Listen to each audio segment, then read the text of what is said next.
Right. Time is 5:32. Please call to order. Please stand for the Pledge of Allegiance.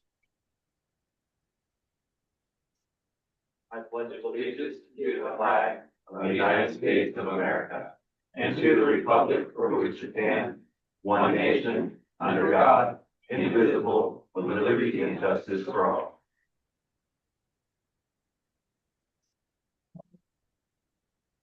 Jody, with this roll call.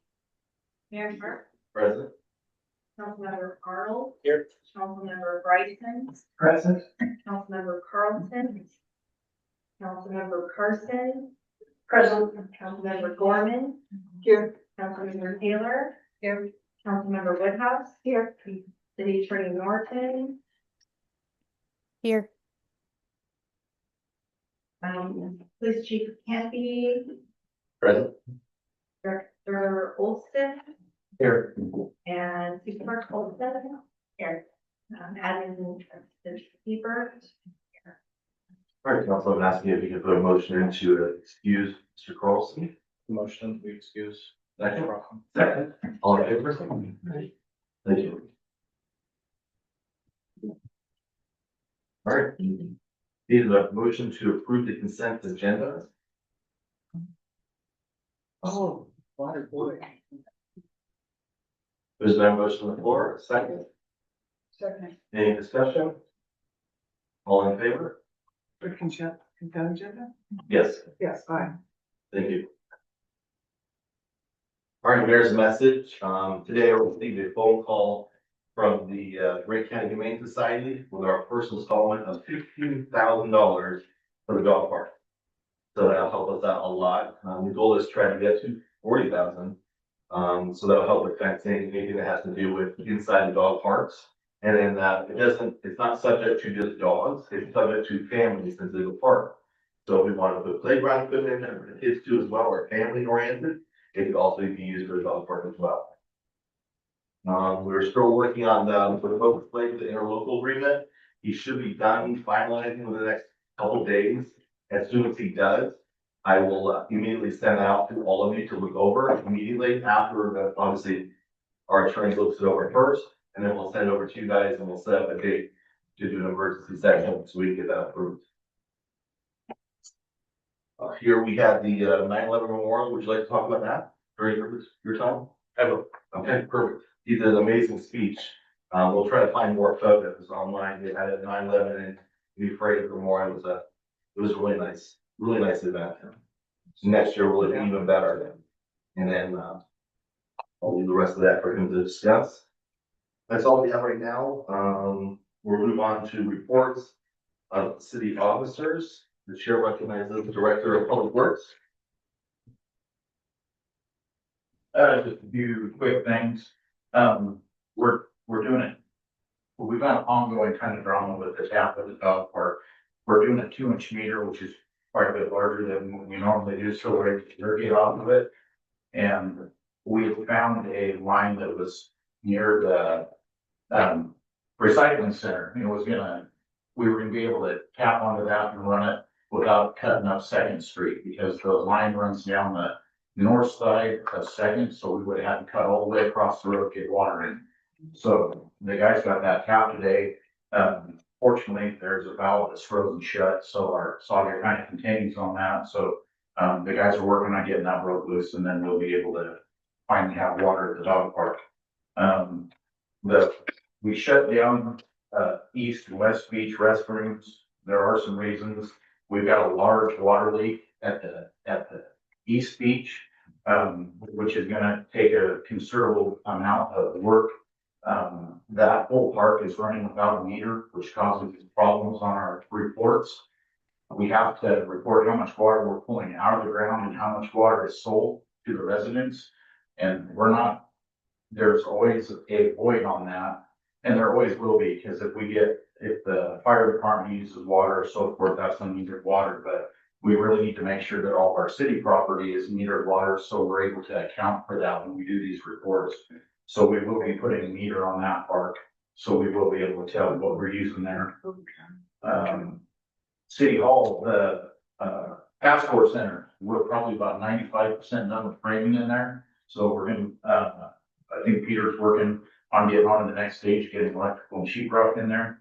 The hydrants are probably 90% tested. I think, Mike was pretty much done with that. We have started some maintenance on the back truck and the jet truck. I know the guys, have identified one major problem on the back truck and I think repaired it. And then they identified another one we're looking for parts. So hopefully, we're hoping in the next, probably realistically, 3 to 4 weeks, we can have the back truck at least 90-95% operational. And we are starting on the jet truck as well. When you guys have probably seen Dylan out running the sweeper, so he's making really good headway with that, and you'll continue to see him running around. We've got some asphalt repairs scheduled for the first part of next week on Fifth Place in Dogwood, where the gentleman took the joyride in the forklift, and then some repairs on the entrance of the caves. I think other than that, pretty much what we've got going on, so thank you. Thank you very much. All right, the chair recognizes code enforcement, Mr. Owens. Thank you. Just two items really quickly. We have 68 dog licenses that have been issued and reissued to date this year. There's a slight increase and it'll continue to increase, I'm sure, as proactive patrol has identified dogs without licenses. Our officers are working hard on that. I have not performed a code enforcement patrols this season since one of the proactive actions initiated by Chief Kennedy has been from our new officers to seek out public nuisance violations as part of the patrols during the day and as well as on their night patrols. Excuse me.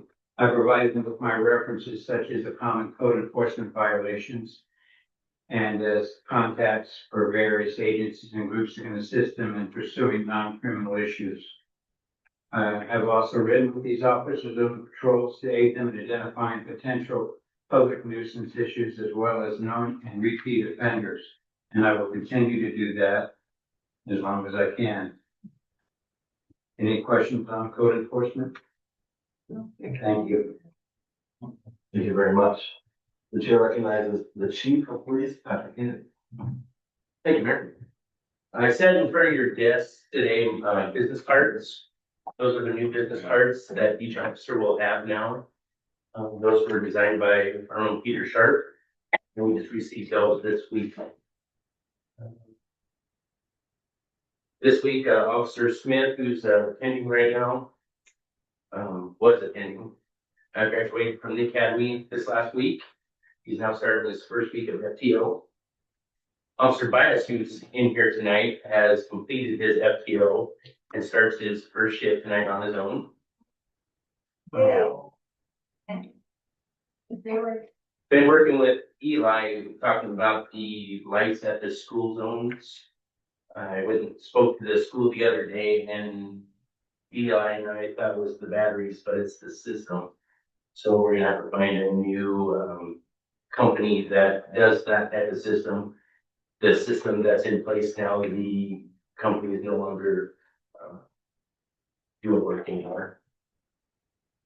Spoke to EUD yesterday about possibly a light pole out here on the Second Avenue between the police station and here, so we can have some lights at night. It's just way too dark.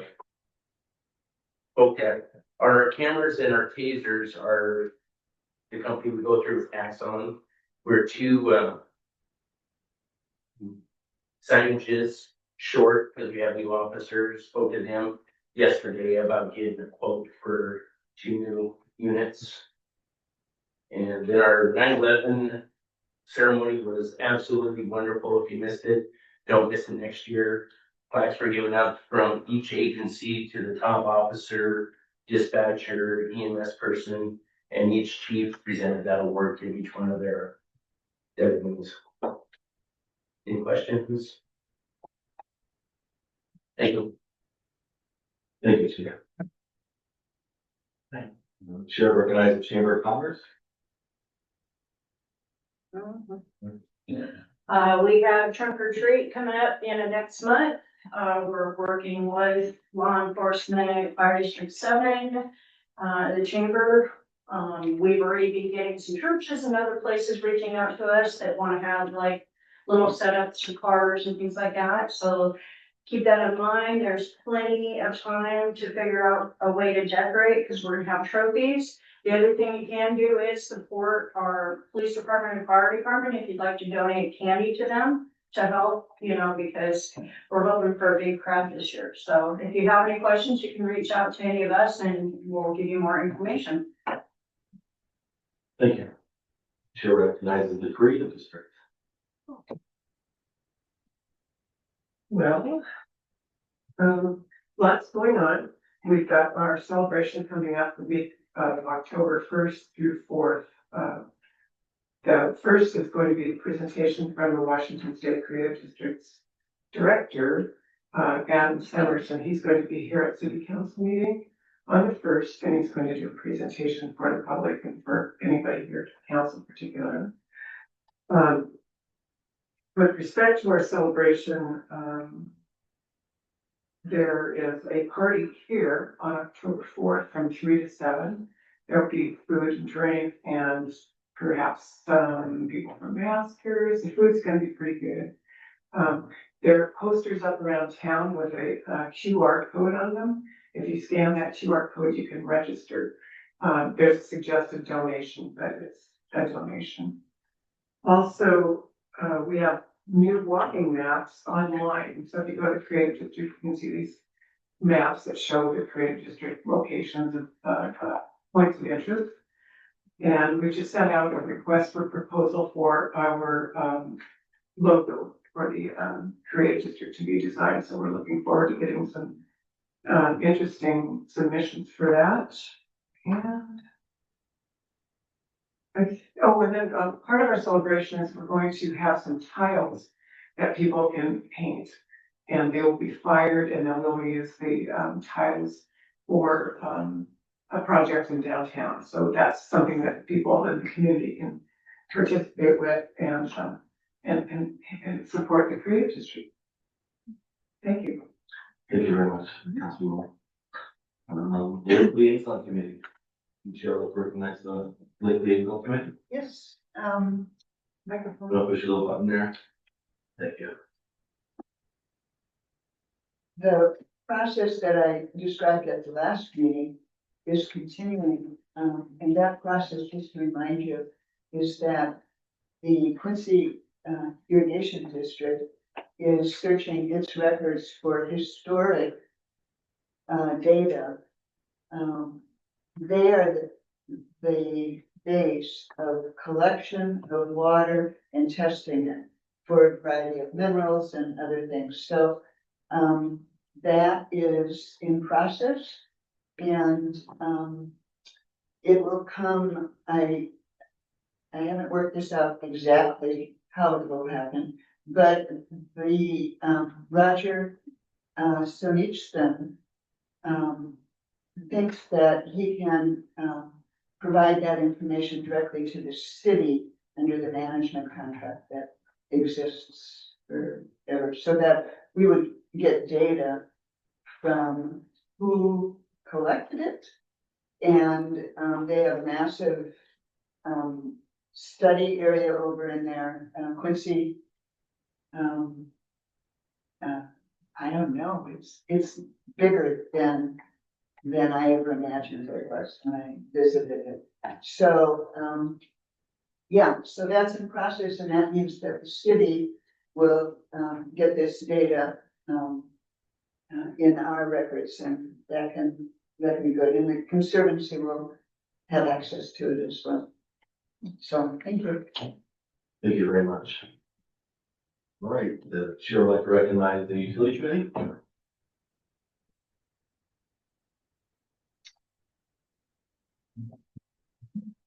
Having been on the Utility Rates Committee for a good 4 years now. I have always advocated for the storm drain to be put in place, storm drain improvements. And on Thursday, with August 7th, we got hit with a huge rainstorm. My neighbor had her driveway removed downstream. It was at the confluence of Fur and Lakeshore.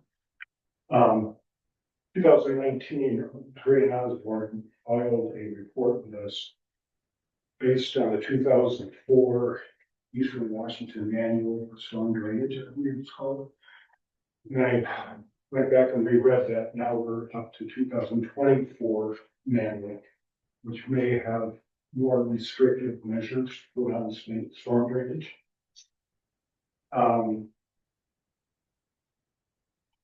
And at that time, in 2019, Ray Osborne suggested we contribute per household $17 a month, which for the last 6 years would total up for 800 residences, close to $1 million.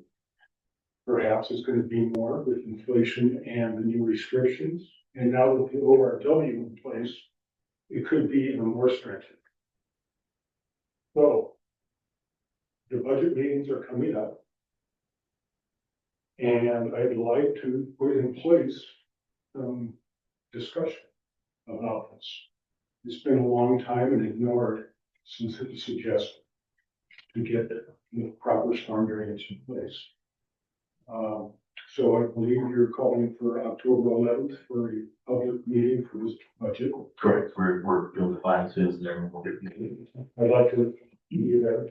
Yeah, open the public. Also, I think this Friday, the conservation meeting, I'd like to see if you can put that on the agenda and start some discussion. Please. About that item, Yeah, storm drainage. So, thank you very much for listening. Thank you very much. Alright. Alright, we're gonna move on to reports and stand special committees. Oh, I'm sorry, report of the city officers. Okay. Alright. We can move on to public comment. We'll move on to public comment, please, the person for the matters on the agenda. If anyone would like to make a public comment, please step in the podium, state your name and address.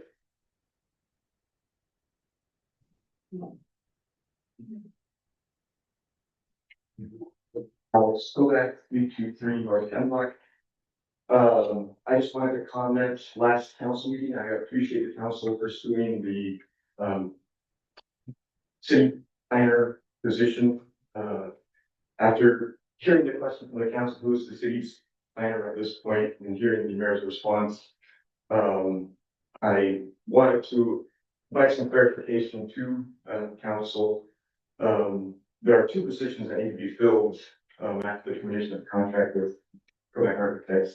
And that is the C planner, which is responsible for growth management act, planning, land use, zoning kind of issues, and then also the building official, which is responsible for the enforcement and administration of the state building code. Those positions are appointed positions, and I'm concerned that when the council is asking who that is, that we don't have one, because the council should be confirming and approving those appointments. Is my understanding, since there is no ordinance describing the minimum requirements for those positions. So it's up to you to be able to decide, do they have the qualifications to do this job? So I appreciate the urgency pushed on that, and I want to keep pushing on that to make sure that we have that position filled. I am concerned with the city's liability, legal consequences from how city staff are running inspections, plan reviews, certificates of occupancy, without potentially having the authority to administer the state building code. So it's something to be aware of and think about moving forward. I know when I was appointed in this position, the mayor appointed and the council did confirm and approve that position. So that appointment gave me the authority at that point to administer the building code. I want to make sure the city still has that in its pocket. So, and that's what I want to do. All right, thank you. Thank you very much. All right, would anyone else like to make a comment?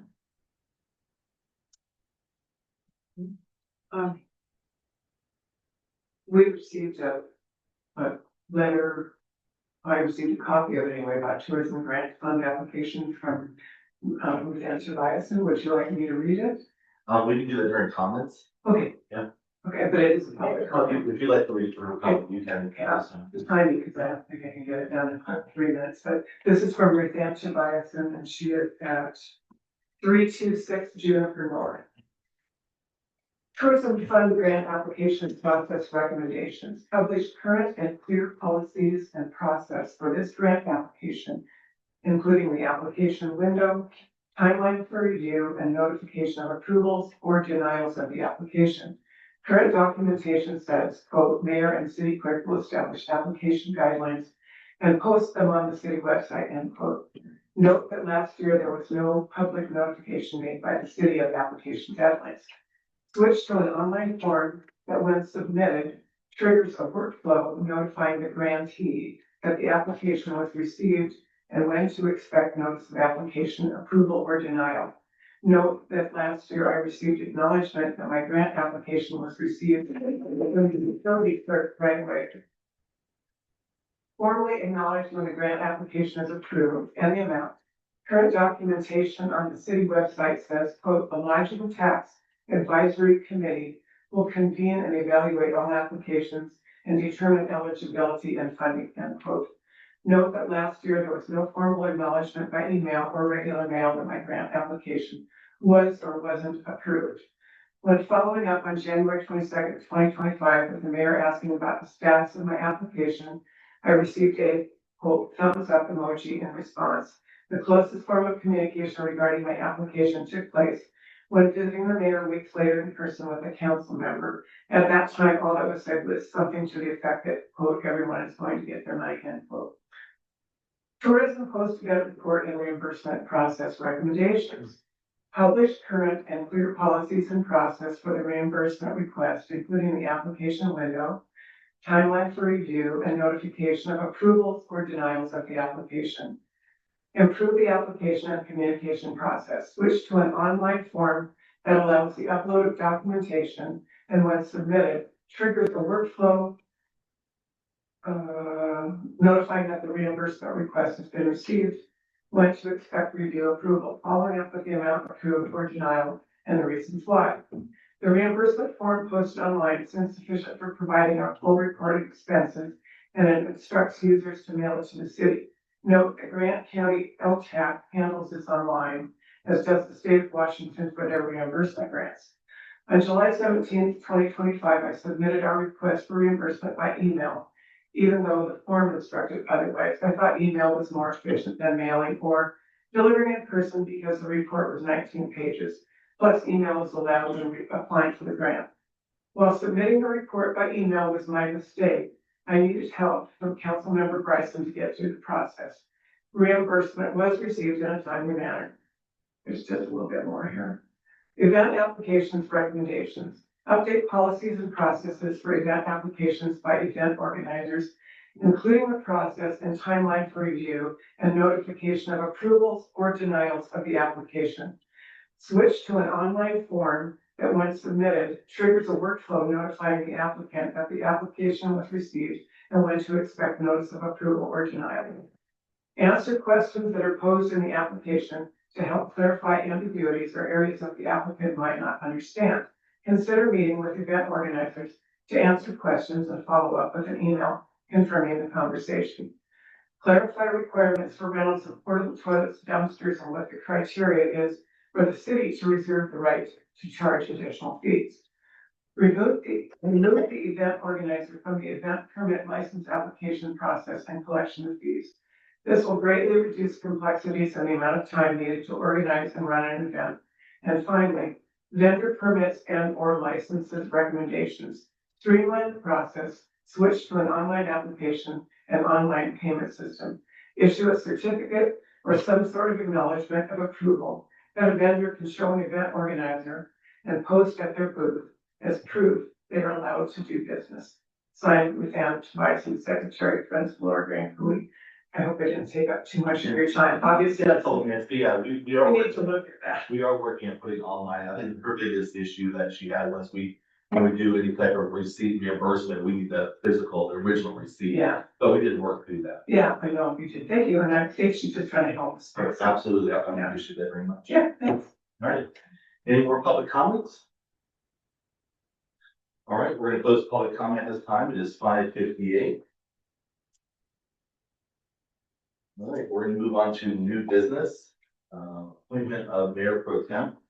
This is not Mayor Pro Tem Judith. Judith, would you like to talk about this then? Like, we did have, it came to my awareness that, we don't have, appointed mayor pro tem. That's right. We do. We have one. We have one. You do? Karen, Oh, February last year. I didn't know that. So, This year, sorry. so. Well, congratulations. Anyway, that's what I, was wanting to have as a mayor pro tem. Awesome. We typically do this at the first council meeting in January. Well, when I read about it, it said that, I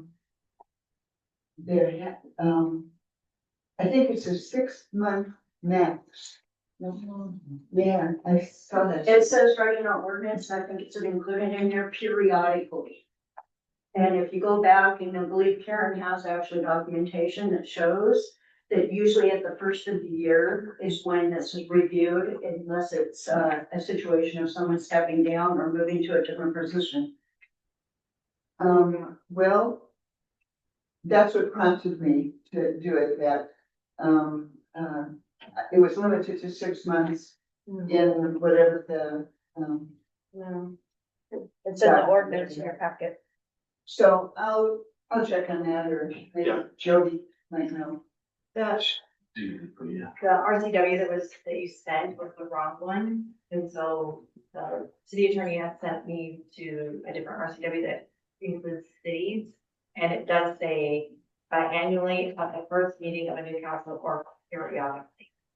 So at any point, council member can choose to either vote or re-vote throughout the entire term. Yes. Okay, thank you. So, Good. That's Good to go. good. All right. thank you. All right, we're gonna move on here to next ordinance 1352, next resolution 1034. Now we're gonna open up to comments. The chair recognizes. Let's see.